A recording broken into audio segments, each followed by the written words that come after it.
بسم اللہ الرحمن الرحیم۔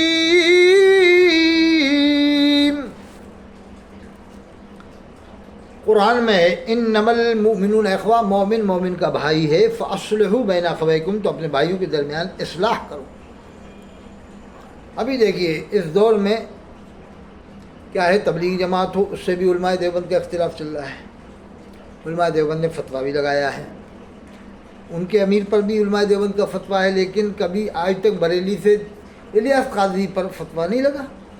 امیر دعوت اسلامی پر فتویٰ نہیں لگا، لیکن تبلیغی جماعت کے امیر پر تو علماء دیوبند کا فتویٰ ہے، دارالعلوم دیوبند کا فتویٰ ہے، اور کثیر تعداد میں علماء خلاف بھی ہیں۔ تو کیا بریلی والے اتنی ہمت نہیں کر سکتے کہ الیاس قاضی پر بھی فتویٰ لگائیں؟ اس کی تو باتیں بہت زیادہ کھلی کھلی ہیں، اپنے بال کو بال مبارک کے بٹوایا۔ تبلیغ جماعت کے امیر نے تو ایسا نہیں کیا، نہ تبلیغ جماعت کے امیر نے اپنا میلاد نامہ پڑھوایا۔ ہاں ان سے غلطیاں ہوئی ہیں، ان سے گستاخیاں ہوئی ہیں ان سے، تو اللہ تعالیٰ ان کو ہدایت عطا فرمائے، توبہ کریں، رجوع کریں، کلمہ پڑھیں۔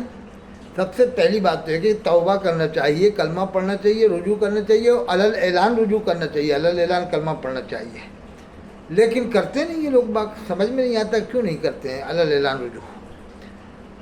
ارے میں تو ابھی سے ہی رجوع کرتا ہوں، اگر مجھ سے کوئی غلطی ہوئی ہو،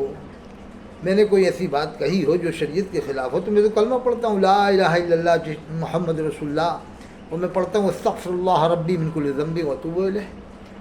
اگر میں واقعی مجرم ہوں، قرآن حدیث کے مطابق میں نے کوئی بات نہ کہی ہو، یا شریعت کے خلاف میں نے کوئی بات کہی ہو، یا میرے منہ سے ایسا جملہ نکلا ہو، کوئی ثابت کرے میں کلمہ پڑھوں گا، اور میں تو پہلے ہی پڑھتا ہوں لا الہ الا اللہ محمد رسول اللہ۔ توبہ کرنے میں کیا ہے؟ اللہ کے رسول فرماتے ہیں التائب من الذنب کمن لا ذنب لہ، توبہ کرنے والا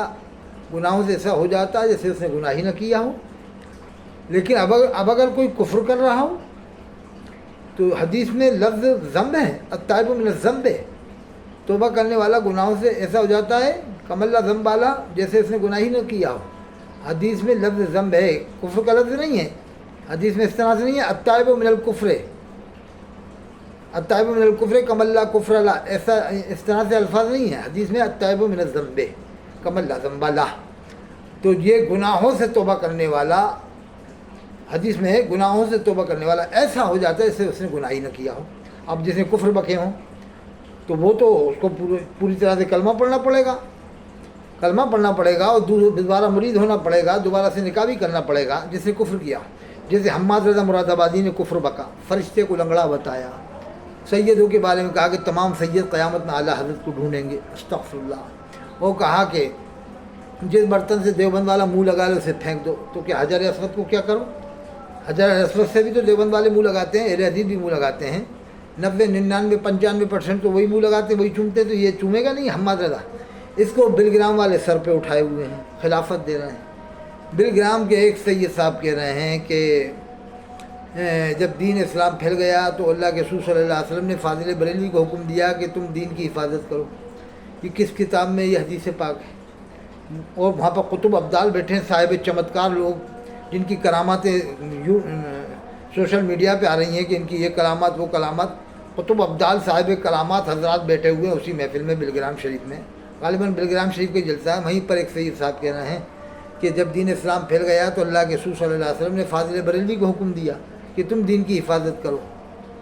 تو پھر اب تو اس کا مطلب یہ ہوا کہ جو فاضل بریلوی کو نہ مانے مسلمان ہی نہیں ہے۔ اگر وہ ثابت کر دے کہ کس کتاب میں یہ حدیث پاک ہے، ثابت کرے، ہم اس کے غلام بن جائیں گے، لیکن ثابت نہیں کر سکتا، برسر اسٹیج جھوٹ بولنا، علی الاعلان ایسا کہنا، اس سے پھر امت کا کیا ہوگا؟ تو یہ حال ہے زمانے کے اندر کہ تبلیغ جماعت سے بھی علماء دیوبند پریشان ہیں، ان میں بھی 2 بھاگ ہو چکے ہیں، ادھر الیاس قاضی کی جماعت میں 3 ہو چکے ہیں، دعوت اسلامی اور ایک سنی دعوت اسلامی۔ یہ زکریا مسجد میں 165 امام جمع کیے، سرتاج العلماء مفسر اعظم ہند حضرت مولانا قاری ظہیر خان صاحب، مفسر اعظم ہند ہے حضرت مولانا قاری ظہیر خان صاحب، امام اسماعیل حبیب مسجد، انہوں نے 165 امام زکریا مسجد میں جمع کر کے الیاس قاضی کے خلاف دوسری جماعت بنائی جس کا نام ہے سنی دعوت اسلامی۔ تو اب یہ کیا ہو گئی؟ وہ سنی ہوئی تو یہ کیا ہو گئی؟ یہ غیر سنی ہوئی کہ نہیں ہوئی؟ وہ ناراض ہوئے تھے جبھی تو انہوں نے 165 امام زکریا مسجد میں بمبئی میں جمع کیے تھے۔ ان پر شک ہو گیا تھا اس زمانے میں، 30 سال پہلے 25 سال پہلے شک ہو گیا تھا، تو اب تو اور زیادہ شک والی باتیں ہیں، بہت ساری باتیں ہیں۔ پھر ایک اور احمد آباد میں جماعت بنی، جب سے انہوں نے ٹی وی میں آنا شروع کیا الیاس قاضی نے، امیر دعوت اسلامی نے، پھر تیسری جماعت تو بنی جس کا نام ہے سوسائٹی دعوت اسلامی۔ تو میرا علماء رضویہ سے کہنا ہے یہ بنی بنائی جماعت ہے، یہ علامہ ارشد القادری رئیس القلم حضرت علامہ ارشد القادری رحمۃ اللہ علیہ کا دیا ہوا تحفہ ہے، اور اس میں آپ لوگوں کی اس وراثت میں آپ لوگوں کا حق ہے، علماء رضویہ کا حق ہے، آپ لوگ سب اس پر قبضہ کر لیں، دعوت اسلامی والوں کو بلائیں اور کہیں کہ آپ لوگ ہمارے انڈر میں کام کریں، کام اچھا ہے، اس میں کوئی شک نہیں، کام ہوتا رہنے دیں، لیکن پوری جماعت پر آپ لوگ قبضہ کر لیں، ہندوستان کے علماء، یہ میں مشورہ دے رہا ہوں۔ بمبئی کے علماء، کلکتے کے علماء، ان کو بلائیں اور دعوت دیں کہ آپ لوگ آئیے، کام کریے جس انداز میں آپ کر رہے ہیں، لیکن آپ الیاس قاضی سے اپنا رشتہ ناطہ ختم کیجیے کہ وہ نہ عالم ہے، نہ قاری ہیں، نہ حافظ ہیں، نہ مفتی ہیں، انہوں نے اپنے بال کو بال مبارکے کے بٹوایا، اپنا میلاد نامہ پڑھوایا، جھوٹے خواب لکھے فیضان سنت میں، اب کٹوا دیے، نئی میں سے کٹوا دیے۔ جس کتاب میں لکھا ہے کہ کتاب بارگاہ شاہد مقبول ہے، صفحہ نمبر 3 فیضان سنت، صفحہ 31 میں لکھا ہے کہ اللہ کے رسول صلی اللہ علیہ وسلم کھڑے ہیں، الیاس قاضی بیٹھے ہوئے ہیں، اپنا میلاد نامہ پڑھوایا، اپنے بالوں کو بال مبارکے کے بٹوایا، کبھی صحابہ نے بال کو بال مبارکے کے نہیں بٹوایا اپنے بالوں کو، کبھی صحابہ نے، تابعین نے، طب تابعین نے، کسی نے بھی آج تک اپنے بالوں کو بال مبارکے کے اپنی زندگی میں نہیں بٹوایا، بڑے پیر صاحب نے بھی نہیں بٹوایا، ان کی زندگی کے بعد، ان کی وصال کے بعد کسی نے ایسا کیا ہو، منسوخ کیا ہو بال مبارکے کے، وہ الگ بات ہے، لیکن آپ نے اپنی حیات مبارک میں کبھی ایسا نہیں ہونے دیا، کسی ولی نے ایسا نہیں ہونے دیا۔ یہ تو بہت بڑی پلاننگ تھی جو مجدد ملت قطب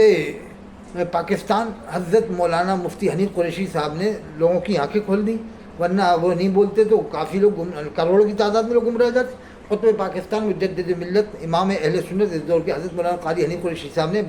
بہت زبردست حق گوئی کا اظہار کیا اور مرد قلندر ہونے کا ثبوت دیا، اور مگر اور علماء ان کی حمایت کر رہے ہیں، بیجا حمایت کر رہے ہیں۔ پھر دیوبند والوں کی بھی حمایت کرو نا، تبلیغ جماعت والوں کی بھی حمایت کرو۔